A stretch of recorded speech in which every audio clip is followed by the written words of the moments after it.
Run! Really? It's not safe out there. There's a saber-tooth tiger lurking around. You better be careful. What are you doing? Don't peek. Okay, just one little peek. How's this possible, you ask? That's because you're in virtual reality, of course. These cool but very dangerous-looking big cats were alive during the last ice age. What if they decided to show up at your doorstep out of nowhere? Knock knock, a saber-toothed tiger is waiting for you to buy its cookies. Meanwhile, the coelacanth, this massive-looking fish, comes from a lineage that's been around for over 300 million years.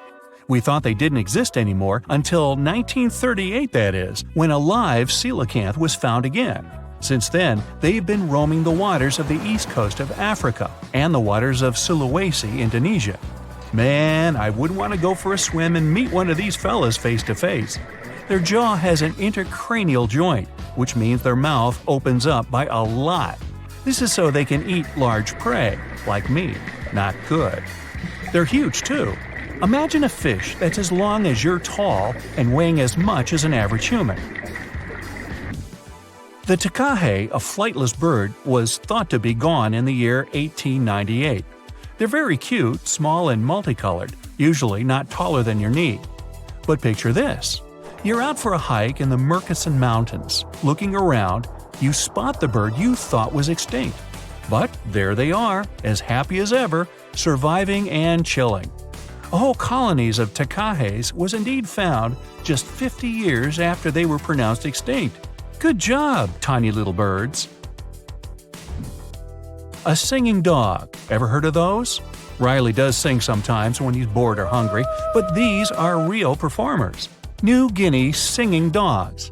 They've been only recently discovered again in the wild for the first time in 50 years. Still, they were never completely extinct to begin with. New Guineans made sure they were safe next to them. But in the wild? Very rare and hard to catch a sight of. Look, there goes one. The New Guinea singing dogs are called so because of their famous high-pitched singing. They sometimes sing together, too. A dog choir of sorts, where they all howl together. I bet they sing better than I do in the shower. Not going far from this area, we have bats, but these ones are sort of different. You see, their ears are enormous. I guess that's why they're called the New Guinea big-eared bats. Clever. The species was found again when one of them was accidentally caught in a bat trap. Until then, I guess they were playing hide-and-seek with us, because up till 1890, they had been thought to be gone. They're still not out of the danger zone because of habitat loss. Imagine you discover a fossil of a species you thought had been extinct for a long time, yet 2 years later, a whole living group of said species is found. Well, this is exactly what happened in 1977 with the Majorcan midwife toad. It's sort of brownish in color with darker brown that makes up its skin spots. Other than that, it's just a small toad with googly eyes. The group of live toads was found close to where the fossil was, on the island of Majorca. There aren't many of them left, about 500 in fact, and as of right now, they're declared vulnerable by the International Union for Conservation of Nature. Now, are you a fan of tortoises? You will be when you take a look at this huge beauty. It's called the Ferdinanda Island Galapagos tortoise. It hasn't been seen since 1906, but on February 17, 2019, we were finally able to look at one of these beautiful creatures. It's probably out there with a few of its mates right now, but they also don't allow themselves to be seen. We only know they exist because there's a few tracks and scents. With yet another frog, we have the horned marsupial frog. They're out and about in Ecuador, in the Chocó forest to be more specific. They're called this way because of their distinctive horns directly on top of their eyes. You know the pouch kangaroos use to carry their offspring? Well, the female horned marsupial frog also has that, except it's on the back, so it acts as sort of a backpack. They develop their embryos there, and when they're ready to come out, they hatch as complete infants, unlike regular frogs where they start out as tadpoles. One more toad, the starry night toad or harlequin toad. They're black and covered with loads of white spots all over them. Lost for 30 years, it was discovered back in 2019. Picture them as big bodyguards, water bodyguards to be exact. Oh, that's a very big toad on your screen. Well, for the Arhuaco people, that's exactly what they are, guardians of water. They also have their own name for them, Guna. Sounds like a cheese. When scientists found them yet again, they came across 30 of these little creatures, but initially, they were expecting only one. Well, what a nice surprise. Here's a tiger for you, although it doesn't quite look like your typical tiger. It's called the Tasmanian tiger, and it seemingly disappeared since 1936. But then, out of nowhere, people started seeing them out there in the wild just 5 years ago in 2016. They sort of resemble dogs more than tigers, or a fox maybe. Just take a look at its muzzle. Maybe even a mix of both. Then, a few others started popping up too. And if you happen to think you're seeing one right in front of you, but you're not quite sure, check if they've got stripes on their back. They're definitely out there, but still technically marked as extinct by the IUCN. Okay, picture a horse that looks straight out of a movie scene. Tiny, gorgeous fur, very well behaved. It's tiny, but it's not a pony. It's a Caspian horse. They have an interesting backstory to them. They were discovered by Louise Leyland, who got married to an aristocrat in 1957. Having moved to Tehran, Iran, she didn't quite like how the horses behaved there, so she took matters into her own hands. She took a few people with her, and off they went to the Caspian Sea mountain. And in there, they found 3 of these beautiful tiny little horses. Well, that's how the story goes. Coming up next, a possum that was found in an unexpected place. Guess where? You have 3 options to pick from: hiding in a ski resort, in the Australian outback, or in someone's apartment in the bathroom. Which one do you choose? You have 3 seconds. The right answer is a ski resort. Yes, this possum is called the mountain pygmy possum, and it's originating from Australia.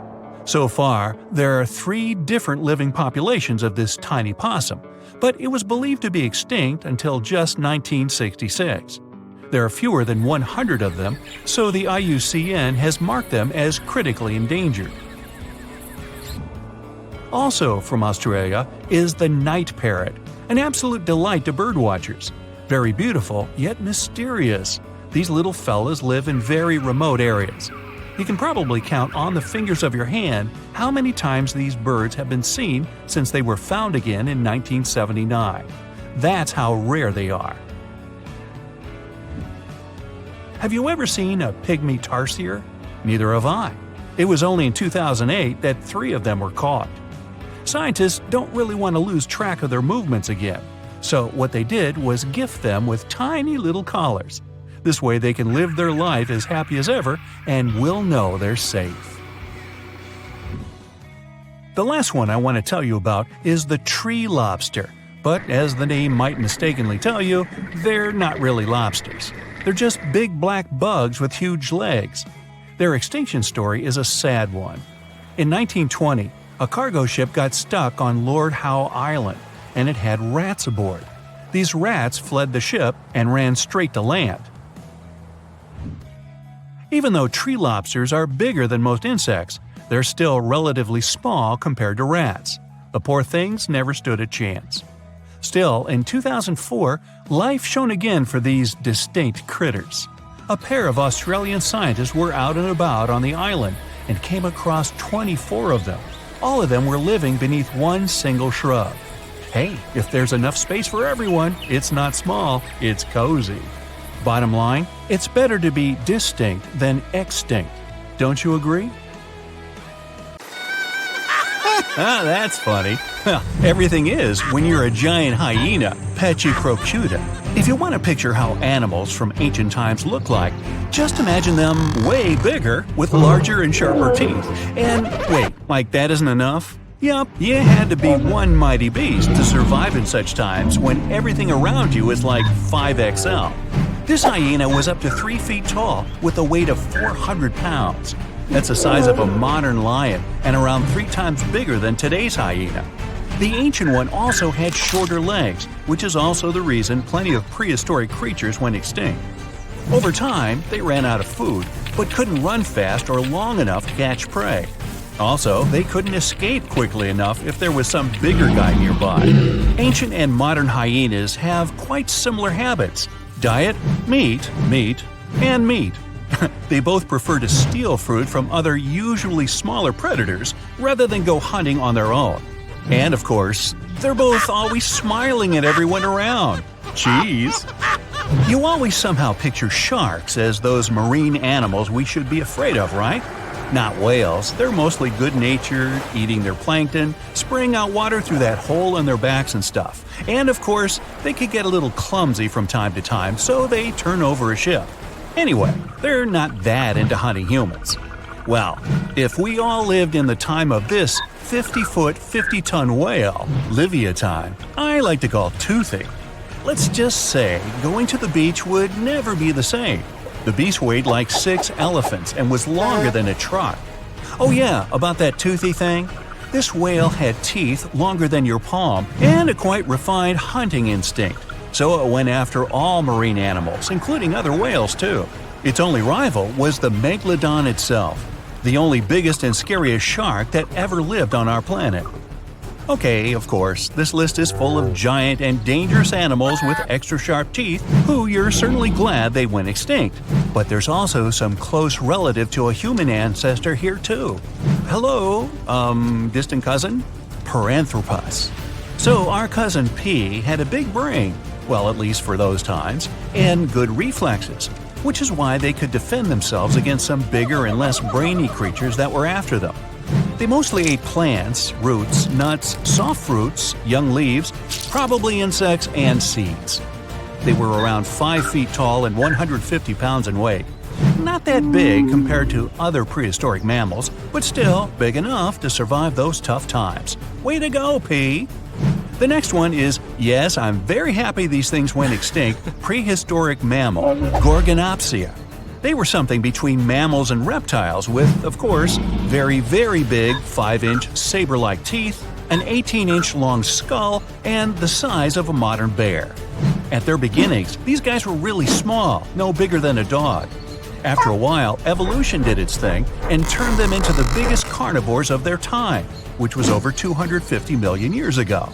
I wasn't around then.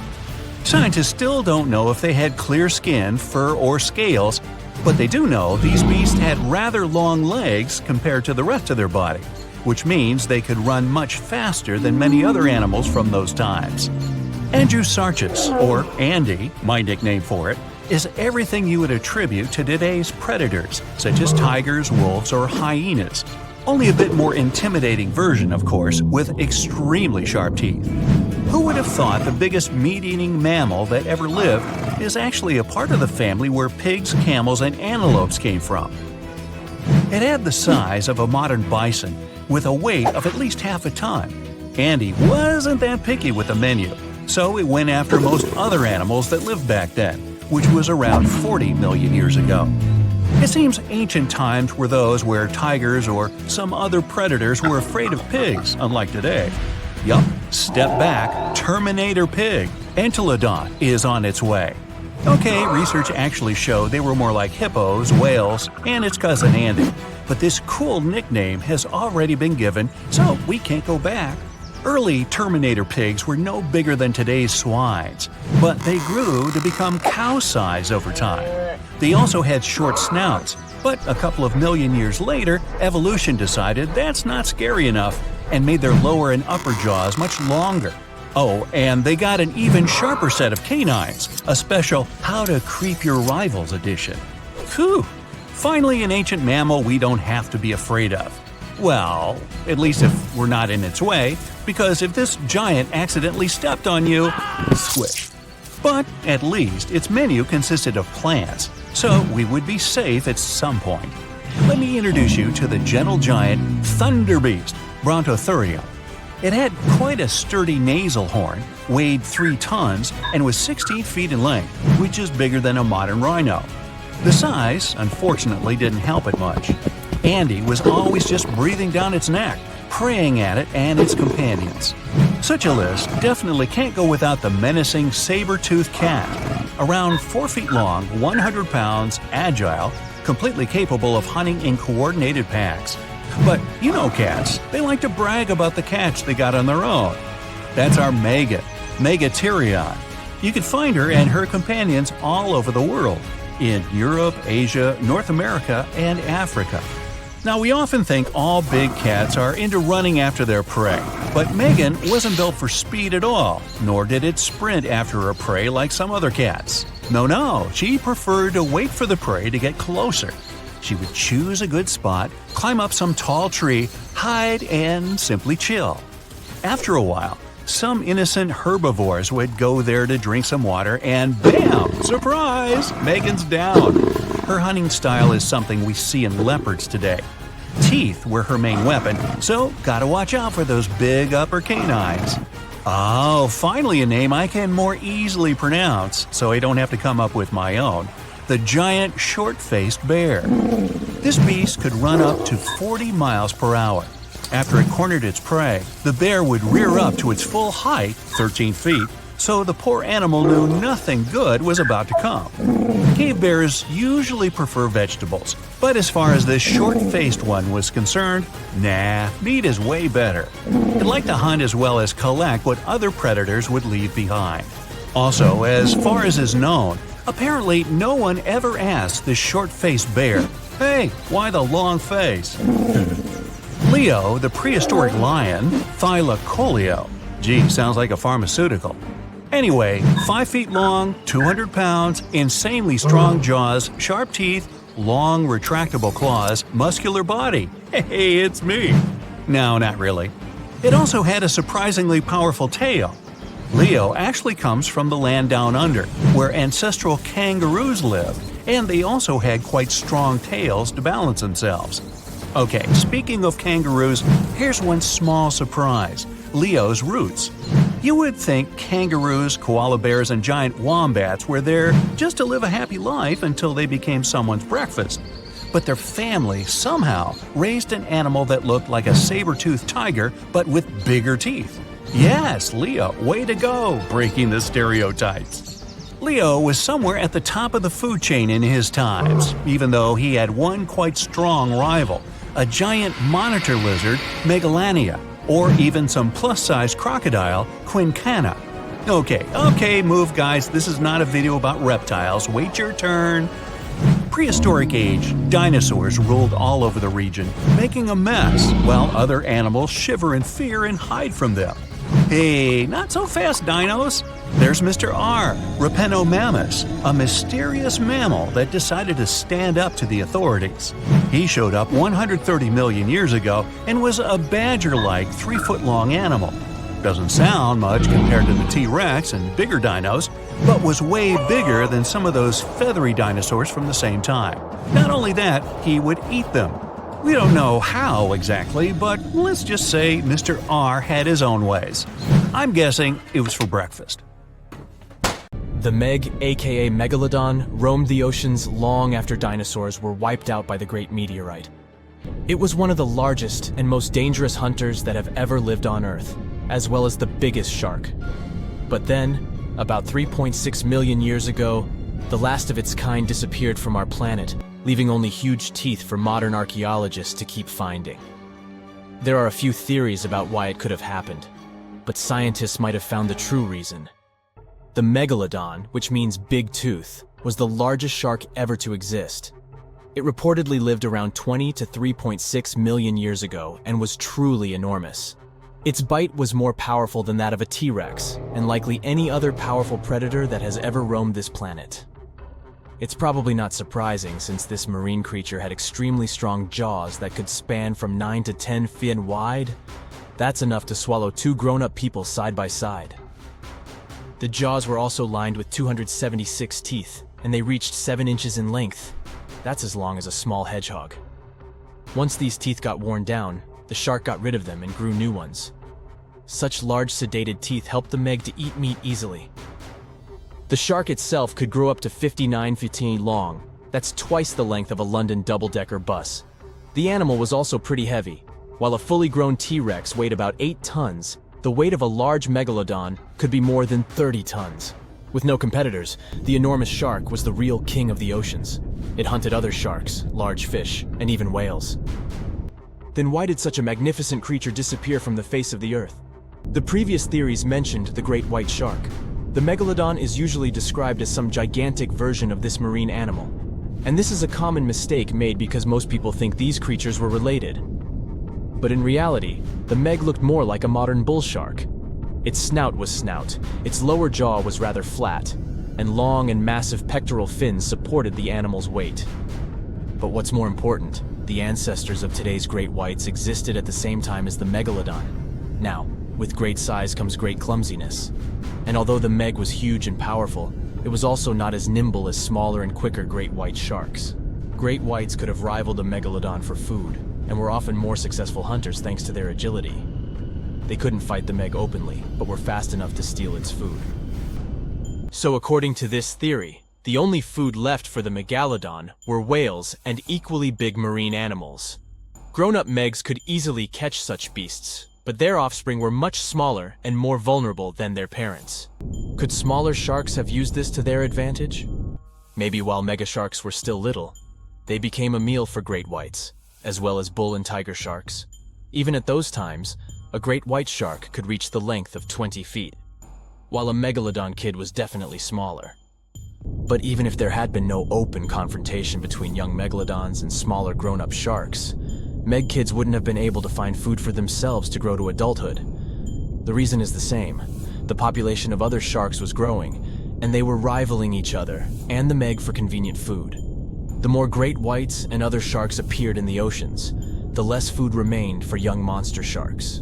Eventually, they probably starved. But it's just one of the theories that try to explain why the meg went extinct, and here's another one. A new study has shown that the meg was most likely a warm-blooded predator able to regulate its body temperature, and that might have been the reason why this species disappeared with time. Scientists analyzed isotopes of the tooth enamel of the megalodon and concluded that the animal could easily maintain a body temperature that was around 13 degrees F warmer than the temperature of the surrounding water. Such a temperature difference is much greater than what other sharks living at the same time as the meg had, and it's large enough for the ancient predator to be classified as warm-blooded. These days, most fish are cold-blooded. Their body temperature is the same as the surrounding water, but some sharks, like mackerel sharks, keep the temperature of all parts of their bodies a bit warmer than the surrounding water. But it doesn't make them completely warm-blooded because they simply store heat generated by their muscles. And in mammals, body temperature is regulated by a special region of the brain called the hypothalamus. Anyway, the meg's warmer body allowed the animal to move faster, deal with cold water better, and spread out all over the world. But eventually, it might have led to a disaster. The megalodon lived during the Pliocene epoch, pronunciation. It began approximately 5.3 million years ago and finished 2.5 million years ago. During that period, global cooling occurred. It also caused the changes in sea level, which the megalodon probably didn't survive. The main problem for the predator was to maintain an energy level allowing its body temperature to remain elevated. But to do it, the animal had to eat a lot, and I mean it. But it was a challenging task in a time of changing marine ecosystems, and while competing with newcomers, such as the great white shark. If this theory is true, then the amount of energy the meg had to use to remain warm could have contributed to its extinction. This new information is very important to us. It shows that many marine predators in modern oceans might be experiencing the effects of ongoing climate change too. By the way, have you heard that there have been several cases when people were sure they had seen the meg? Or at least some similar extremely large monsters. And these sightings happened relatively recently. For example, in July 1916, the New Jersey coast of the US was terrified by a series of shark attacks. They happened during an oppressive heat wave when hundreds of beachgoers tried to find shelter from the heat near the water. People described the culprit that had caused all that havoc as a giant shark, much bigger than any regular one. Since then, scientists have been debating which shark species was involved in those accidents. The most popular guesses have been the bull shark and the great white. a picture of a huge shark roaming the Pacific Ocean not far from Guadalupe Island appeared in 1999. The creature was nicknamed Deep Blue. It could be distinguished from others by a wavy pattern separating its gray back and white belly. But even though some people claimed it could be the infamous megalodon, experts came to the conclusion it was a female white shark, the largest ever seen. The average length of a male white shark is 11 to 13 feet. Females are bigger, up to 15 or 16 feet, but Deep Blue reached more than 20 feet in length. No wonder people were confused. For the last time, Deep Blue was spotted in 2013 near the western coast of Mexico's Baja California. But look, there's another jumbo shark, and you can meet it in any part of the world. The largest specimens can reach 40 feet long and weigh about 5 or even 6 tons. Could it be, if not the megalodon itself, but one of its relatives? Again, a wrong guess. That's the basking shark. This animal prefers subpolar seas, with temperatures not higher than 58 degrees F, even though some of these animals do migrate to warmer places. Like whale sharks, basking sharks are harmless and don't attack snorkelers or divers. These creatures have loads of small teeth, but they don't use them when feeding. Instead, they swim with their huge mouths open and swallow plankton. A grown-up basking shark can filter nearly 2,000 tons of water per hour.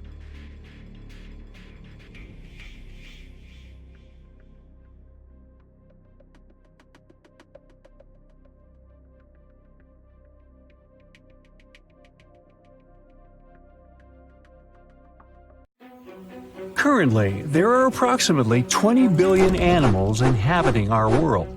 If everything were ideal, we would have 5 billion more animals on Earth. But many species have gone extinct, and around 44,000 species are currently in danger.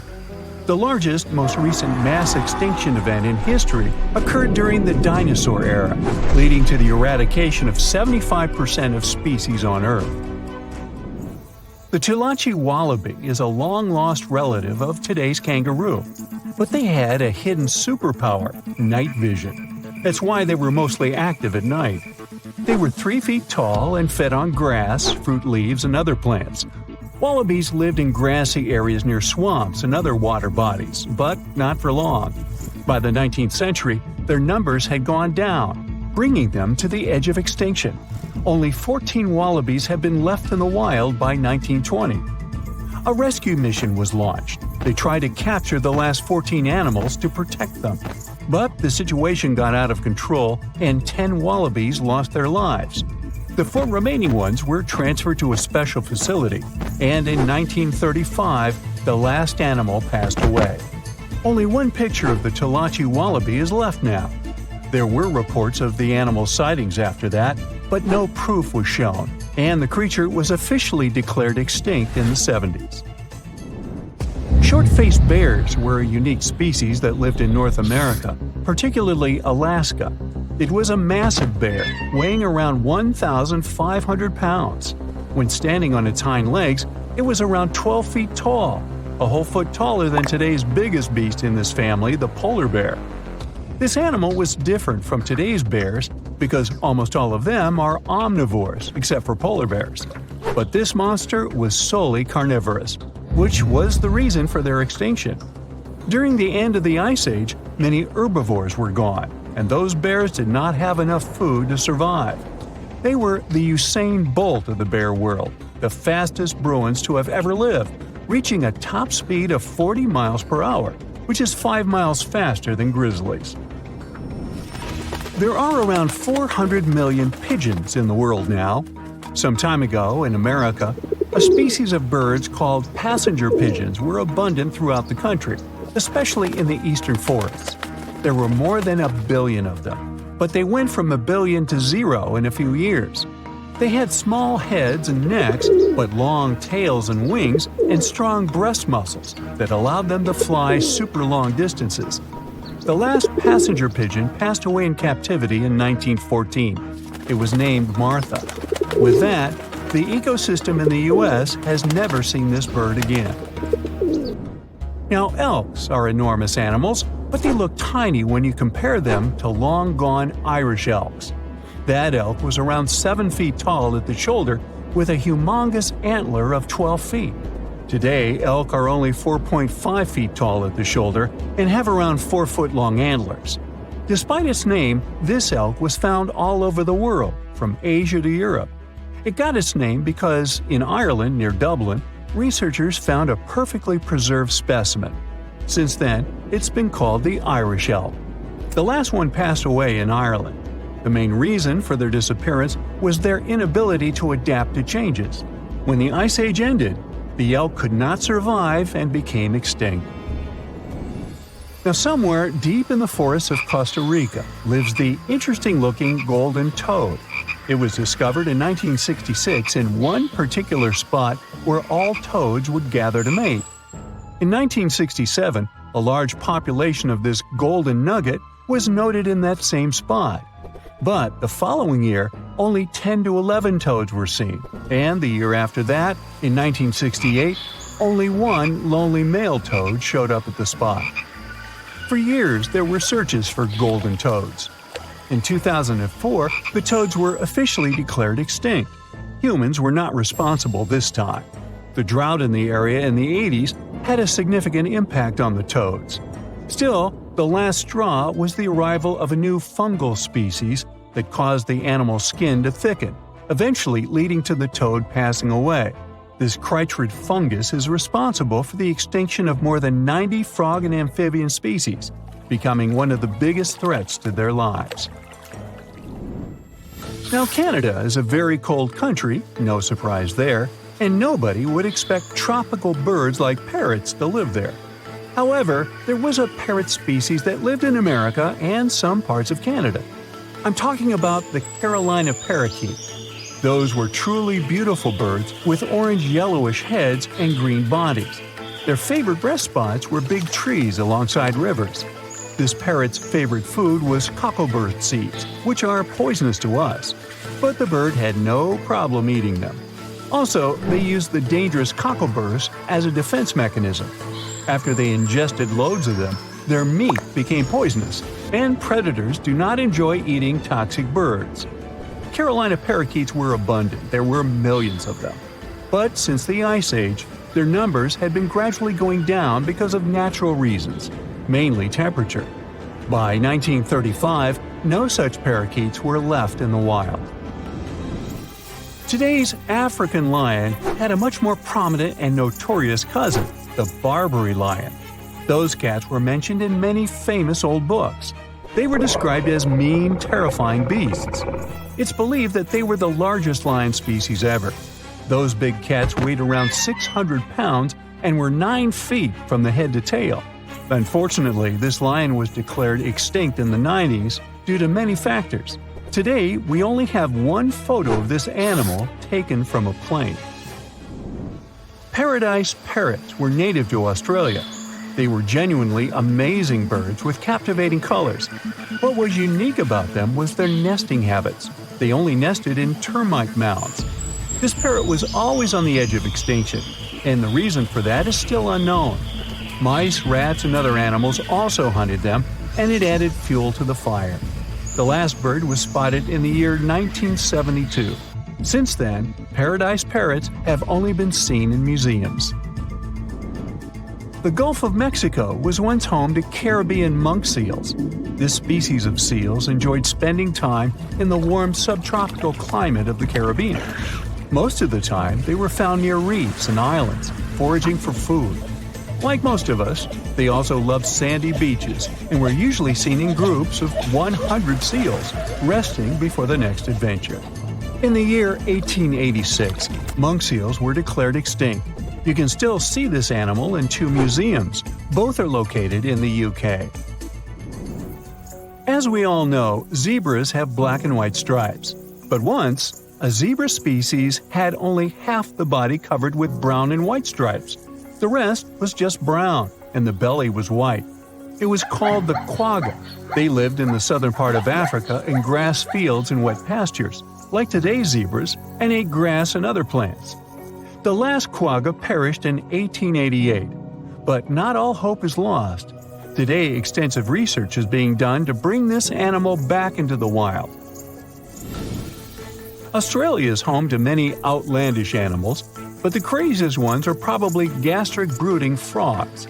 This species is not like your ordinary frog that lays eggs. They hatch their young inside their stomach and give birth by vomiting around 25 fully formed young frogs. Sometimes their stomach becomes so bloated that they have to breathe through their skin. 2 species of this frog were discovered in the northern and southern parts of Australia in the 1970s by Mike Taylor.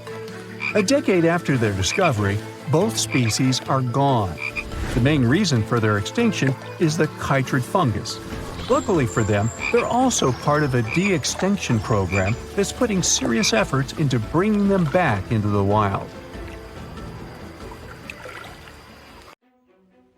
Every species on Earth, you, me, and that nasty neighbor of yours, is destined to go extinct someday.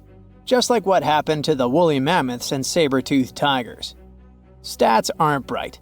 Scientists say that 99% of all animals that ever lived are now extinct. Hey, what's that look on your face? Going extinct is not the end of the story. Now listen up. Mammoths might make the greatest comeback ever and even be the key to saving humanity. Nope, they won't give away free money so that we don't have to work anymore, but they can sorta help the weather situation on our planet. In the Arctic tundra, there's this ground called permafrost. It's like soil in the form of ice. Soil turns permafrost when it stays super cold for 2 years straight. But now, permafrost is actively thawing out, and it's bad news for, well, everyone. Because while thawing, it releases a lot of carbon into the air. But what if we had large animals like mammoths there today? They would churn up the soil. The ground would freeze more deeply in winter. And then, in summer, a layer of grass would help keep the ground cool and prevent the permafrost from melting. Some scientists think that's a great solution. So now there's a company in the US that's trying to bring mammoths back to life. Okay, you got me. Not actual mammoths, but a sort of hybrid between an elephant and 1% mammoth DNA. It would be a northern elephant. Getting mammoth DNA is easier than you might think. They actually only went extinct about 10 to 14,000 years ago. Scientists are hoping to have their first elephant-mammoth hybrid by 2027. Let's hope it doesn't turn into a real-life Jurassic Park. Australia. A nightmarish place, and a home to the most fascinating creatures on Earth. But here, the sad fate befell the Tasmanian tiger, also known as thylacine. Don't mix it up with the Tasmanian devil. That one is living and thriving. Nope, the thylacine was a marsupial predator that used to chill in Australia, South Tasmania, and New Guinea. It was a nocturnal who preyed on other marsupials, like kangaroos. In the 30s, the farmers suddenly claimed that thylacines were eating their livestock. Looking back at it now, that was probably an exaggeration. But humans started to hunt poor thylacines until they were all gone. And then it turned out that hunting away the important predator isn't the brightest idea. Who would have thought? You see, thylacines kept things in check by eating bad animals. So once they disappeared, the Australian wildlife was basically doomed. 35% of total mammal extinctions on Earth happened here. That's an awful world record. I know it sounds gloomy, but hey, maybe we can fix this. Remember that company we mentioned? It wants to bring back the thylacine too. Luckily, many thylacine embryos are still preserved in jars, like some creepy pickles. If we bring them back to Tasmania, this could help revive the entire ecosystem. Would you be happy to see them back in the wild? Me too. And I would also be happy to see you hitting those like and subscribe buttons so you can keep up with amazing facts all year round. We also have some huge dreams about tiny creatures. Take a trip to Mount Hotham Ski Resort in Victoria, Australia, and here you can find the mountain pygmy possum, a tiny bundle of cuteness. These guys are super rare. We even thought that they were extinct. all we had was their fossils. But then, some skiers spotted a possum in a log pile at the ski lodge in 1966. Imagine suddenly making a great discovery while chilling on vacation. These little possums can spend 7 months of the year sleeping under the snow. They wake up occasionally to eat some stored food, and then they wake up in the spring to eat even more, find a mate, and go back to sleep again. What a relatable fella. Since they've made it into this video, you can guess they're pretty endangered. There are less than 2,000 left in the wild, all because their current homes don't fit them that well. But hooray, we can help them too. You see, their ancestors lived in lowland forests about 20 million years ago. So maybe mountain possums could live better if we moved them there? Of course, we can't just take them to the woods and expect them to survive. Instead, scientists want to slowly release possums into the forest and check up on how they get on with it. Let's hope these cute creatures will adapt to woodland life. The southern gastric-brooding frog, also called the platypus frog, was quite a unique creature. It was discovered in 1972 in Queensland, Australia. Back then, this fella shocked the scientists with its super weird birthing practices. Check this out. The mother frog swallows her eggs, turning her stomach into the womb. Then she doesn't eat at all for 6 weeks straight. I could never. Meanwhile, the tadpoles hatch in her stomach, start to grow, and eventually get so big that the mom literally has to breathe through her skin. And then she literally spews out her offspring left and right. Bleh. But this insane process is a great evolutionary achievement, which is why it drew everyone's attention. But the wonder didn't last long. By the mid-80s, all known species of these frogs vanished from their natural habitats. Why? We have no idea. There are many theories, but almost no evidence to back them up. In any case, over the years, these guys officially became extinct. But it all changed in 2013. Scientists started a groundbreaking project named the Lazarus Project. Now they want to resurrect these frogs to learn cool cloning techniques from them. Are you guys ready to copy their genetic preservation method? Yeah, me neither. But let's dive deeper. Literally go in the water. Meet the coelacanth. This creature lived in the oceans back when the dinosaurs roamed our planet, and didn't even notice the asteroids. These guys are the Methuselahs of the sea. They can live up to 100 years, and they don't even start thinking about leaving offspring until they're around 55. At least they've got plenty of time to live for themselves. We actually thought this creature had gone extinct about 65 million years ago. But then, the first Latimeria specimen was discovered off the coast of South Africa in 1938. Now they're known as living fossils. And these fish are enormous. They weigh around 200 pounds. They're also super stylish, with those lobe-fished paddles that make them look like disco balls. Oh, and they're great aerialists. Thanks to those versatile fins, they can even do headstands and swim belly up. The coelacanth is also a bit of a homebody. It's not very energetic and likes to live in underwater caves during the day, only coming out at night to snack on smaller fish and squid. Another animal who's literally me. Now we're trying our best to preserve this species, and I won't be surprised if it outlives us all. And finally, let's talk about the largest and most awkwardly looking flightless bird from New Zealand, the South Island takahe. The tale of the takahe started way back in the Middle Ages. Humans accidentally hunted them all away, and by the late 19th century, it seemed there were none of them left. But then, they were rediscovered in New Zealand in 1948. Poor guys did all they could to hide from us in the mountains, but we still got them. But it's different now. Since then, we've been trying our best to save them from extinction. There's a takahe recovery program going on, and it shows great results. They managed to greatly boost the number of birds in the wild. As of 2023, the takahe population has grown to around 500 birds. They're now considered nationally vulnerable, not nationally critical. It's a little progress, but progress nonetheless. Let's keep it up.